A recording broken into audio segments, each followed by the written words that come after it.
নমস্কাৰ ছাত্ৰ ছাত্ৰীসকল, আজি আমি এই ভিডিঅ'টোত অনুশীলনী 6.2 3 নম্বৰ আৰু 4 নম্বৰ প্ৰশ্ন দুটা আলোচনা কৰিম বুলি ভাবিছোঁ। ইয়াৰ আগত 1 আৰু 2 নম্বৰ প্ৰশ্ন দুটা ইয়াৰ আগৰ ভিডিঅ'টোত আমি কৰি দিছোঁ। যদি চোৱা নাই তোমালোকে ডেছক্ৰিপশ্যনত লিংকটো দিয়া আছে, তাৰ পৰা চাই ল'ব পাৰিবা। তো আসুন আমি আজি 3 আৰু 4 নম্বৰ অংক দুটা আলোচনা কৰোঁ। খুবেই ইম্পৰ্টেণ্ট অংক, পৰীক্ষাত প্ৰায় এই দুটা অংকৰ পৰা আহি থাকে। গতিকে ভিডিঅ'টো ভালদৰে শেষলৈ চাবা আৰু কিবা বুজি নাপালে ভিডিঅ' কমেণ্টত কমেণ্ট কৰি জনাবা। তো আমাক 3 নম্বৰ অংকত এনেকৈ দিয়া আছে যে এ বি আৰু চি ডি সমান্তৰাল, ই এফ ডেল চি ডিৰ ওপৰত লম্ব হৈ আছে। তাৰপিছত আমাক দিয়া আছে এংগুল জি ই ডি কোণটো দিয়া আছে 126 ডিগ্ৰী। আমাক কৈ ল'ব দিছে এংগুল এ জি ই, এংগুল জি ই এফ আৰু এংগুল এফ জি ই। এই তিনিটা কোণ আমাক ওলাব দিছে। তো আসুন আমি ভিডিঅ'টো আৰম্ভ কৰোঁ। কেনেদৰে কৰিম চাই লোৱা। জি ই ডি কোণটো দিয়া আছে। এতিয়া চিত্ৰৰ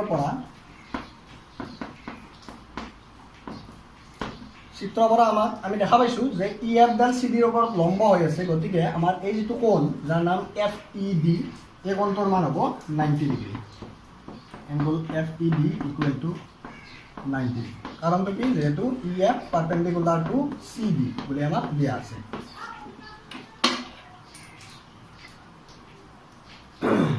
এতিয়া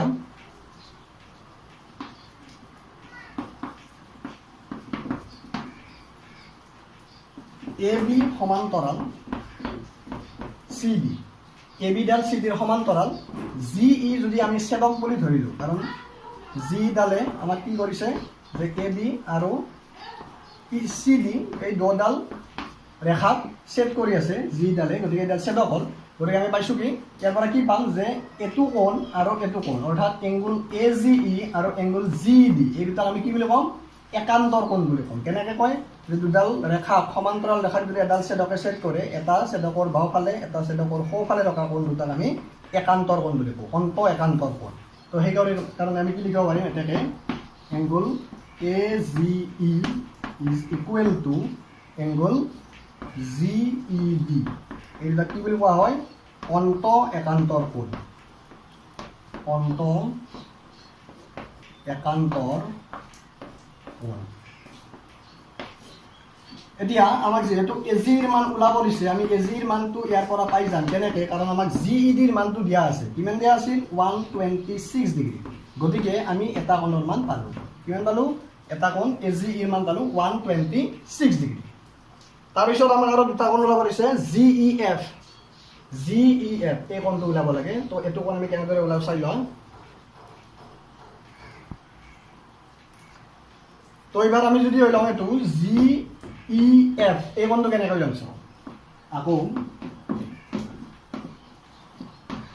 এংগুল জি ই ডি, এই জি ই ডি কোণটো দুই ভাগ হৈ আছে। যে এফ ই ৰেখাডালে জি ই ডি কোণটোৰ মাজত ছেদ কৰি আছে। গতিকে আমি এইটো কোণ এনেকৈ লিখিব পাৰোঁ যে এংগুল জি ই এফ যোগ এফ ই ডি। পাইছনে বুজি? যে এংগুল জি ই ডি কোণটো এইটো কোণ আৰু এইটো কোণ, এই দুটা কোণ লগ লাগি জি ই ডি কোণটো হৈছে। গতিকে আমি কোণটো ভাঙি লিখিছোঁ। এতিয়া জি ই ডি কোণটোৰ মান আমাক দিয়া আছিলে কিমান? 126 ডিগ্ৰী। জি ই এফ কোণটো আমি ওলাব লাগে।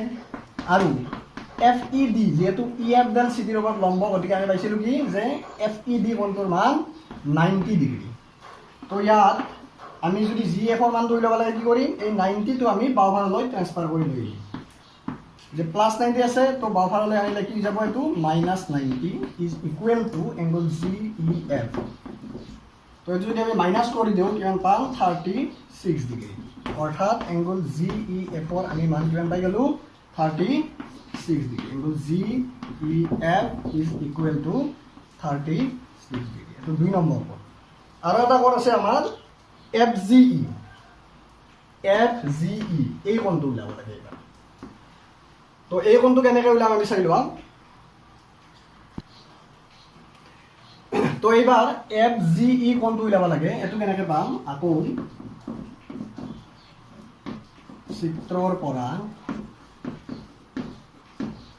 আমাৰ চাবা যে এ বি এডাল ৰেখা দিয়া আছিলে তো ইয়াতে যদি আমি চাওঁ যে এ জি ই কোণ আৰু ই জি বা এফ জি ই কোণ এই দুটা কোণৰ যোগফল কিমান হ'ব এই দুটা কোণ লগ লাগি এটা ৰৈখিক জোৰীয়া কোণ হৈছে অৰ্থাৎ এই দুটাৰে যোগফল হ'ব 180 ডিগ্ৰী গতিকে আমি কি লিখিম যে angle A G E plus angle F G E is equal to 180 degree কাৰণটো কি যে এই দুটা কোণ লগ লাগি এটা ৰৈখিক জোৰীয়া কোণ হৈছে আৰু ৰৈখিক জোৰীয়া কোণৰ মান কিমান 180 ডিগ্ৰী তো ইয়াত আমি যদি এজি কোণটোৰ মানটো পুট কৰি দিওঁ 126 ডিগ্ৰী যোগ angle F G E is equal to কিমান হ'ব 180 ডিগ্ৰী তো ইয়াৰ পৰা যদি আমি এফ জি ই কোণটোৰ মানটো ওলাব লাগে এংগল এফ জি ই আমি কি কৰিম এই 126 ডিগ্ৰীটো সোঁফাললৈ ট্ৰান্সফাৰ কৰি ল'ম তো 126 ডিগ্ৰীটো সোঁফাললৈ আনিলে কি হ'ব মাইনাছ হৈ যাব গতিকে আমি ইয়াৰ পৰা যদি এফ জি ই কোণটোৰ মানটো ওলাওঁ কিমান হ'ব 180 পৰা 126টো বিয়োগ কৰি দিয়ে 54 ডিগ্ৰী তো এইটো পাই গ'লো আমাৰ কাৰ মান এংগল এফ জি ইৰ মান তো আমি তিনিটা কোণ ওলালোঁ এটা এ জি ওলালোঁ এটা জি ই এফ ওলালোঁ এটা ওলালোঁ এফ জি ই ওলালোঁ এই তিনিটাই আমাক ওলাব দিছে তো এইটো হ'ল আমাৰ 3 নম্বৰ অংক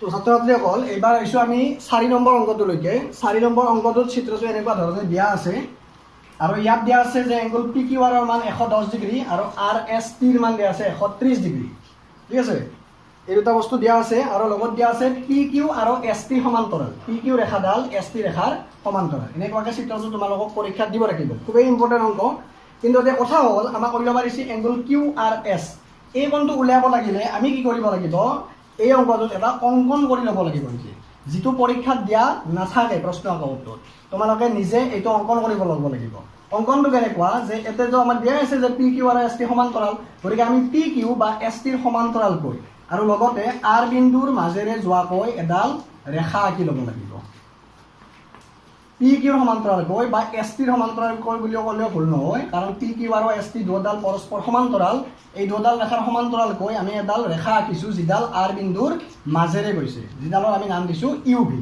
তো এইটো আমি অংকন হিচাপে প্ৰশ্নটোত অংকটোত লিখি ল'ব লাগিব অংকন যে আৰ বিন্দুৰ মাজেৰে যোৱাকৈ আৰু পি কিউ বা তুমি এছ টিও লিখিব পাৰা পি কিউৰ সমান্তৰালকৈ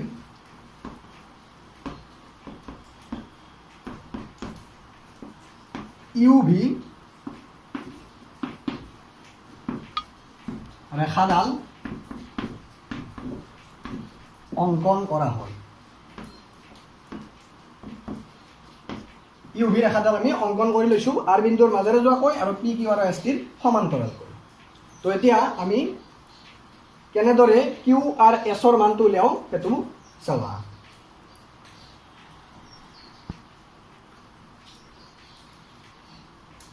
এতিয়া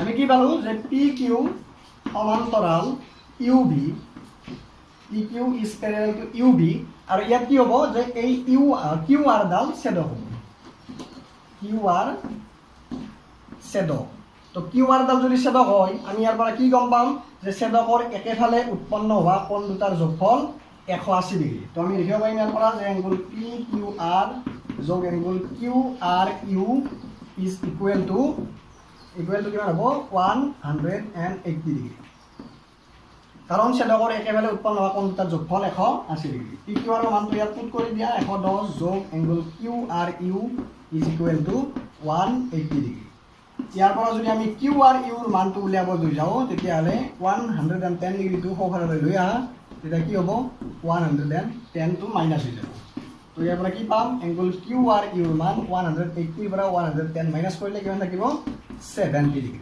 তো আমি কিউ আৰ ইউৰ মানটো পাই গ'লোঁ ঠিক একেদৰে আমি কি কৰিম এই এছ টি আৰু ইউ ভিডাল সমান্তৰাল আছিল ইয়াৰ কাৰণে এছ আৰ ডাল ছেদক আছিল তো ইয়াৰ পৰা আমি এই কোণটো মাৰি ল'ম অৰ্থাৎ এছ আৰ ভিৰ মানটো উলিয়াই ল'ম এটা তো এইবাৰ আকৌ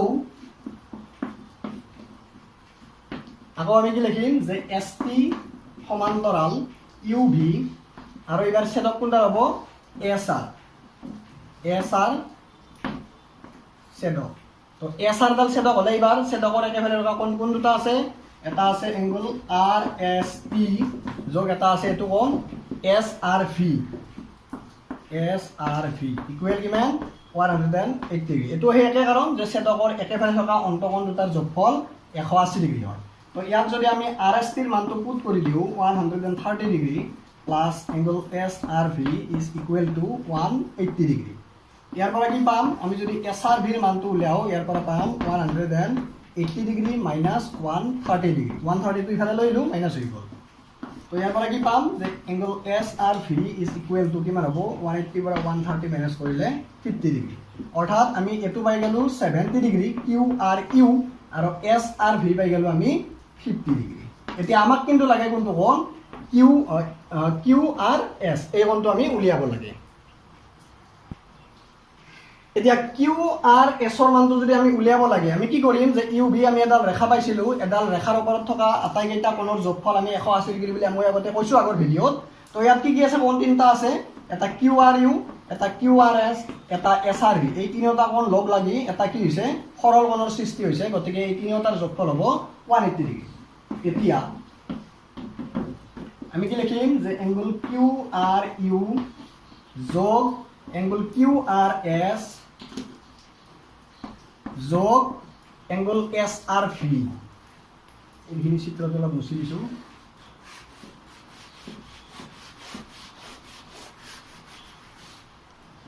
SRV ইজ ইকুৱেল টু কিমান হ'ব 180 ডিগ্ৰী কাৰণ এই তিনিটা লগ লাগি এটা সৰল কোণৰ সৃষ্টি কৰিছে QRU কোণটোৰ মানটো হয় দিয়া 70 ডিগ্ৰী QRS টো উলিয়াব লাগে আৰু SRV ৰ মানটো হয় দিয়া 50 ডিগ্ৰী ইকুৱেল টু কিমান আছে 180 ডিগ্ৰী ইয়াৰ যদি আমি দুটা যোগ কৰো হ'ব 120 ডিগ্ৰী যোগ QRS ইকুৱেল টু 180 ডিগ্ৰী ইয়াৰ পৰা যদি আমি QRS কোণটো উলিয়াব লাগে angle QRS equal to 180 degree 120 টো ইফালে লৈ আহা মাইনাস 120 ডিগ্ৰী তো QRS টো কিমান হ'ব QRS ইকুৱেল টু কিমান হ'ব 60 ডিগ্ৰী এটোই হল আমাৰ উলিয়াব লগা কোণ কিমান পালো 60 degree angle QRS equal to 60 degree তো এইখিনি আছিল আজিৰ ভিডিঅ'টোত যদি ভিডিঅ'টো চাই ভাল পালা তেতিয়াহ'লে ভিডিঅ'টো লাইক আৰু শ্বেয়াৰ কৰিবা আৰু লগতে যদি চেনেলটো সাবস্ক্ৰাইব কৰা নাই তেতিয়াহ'লে চেনেলটো সাবস্ক্ৰাইব কৰি ৰাখিবা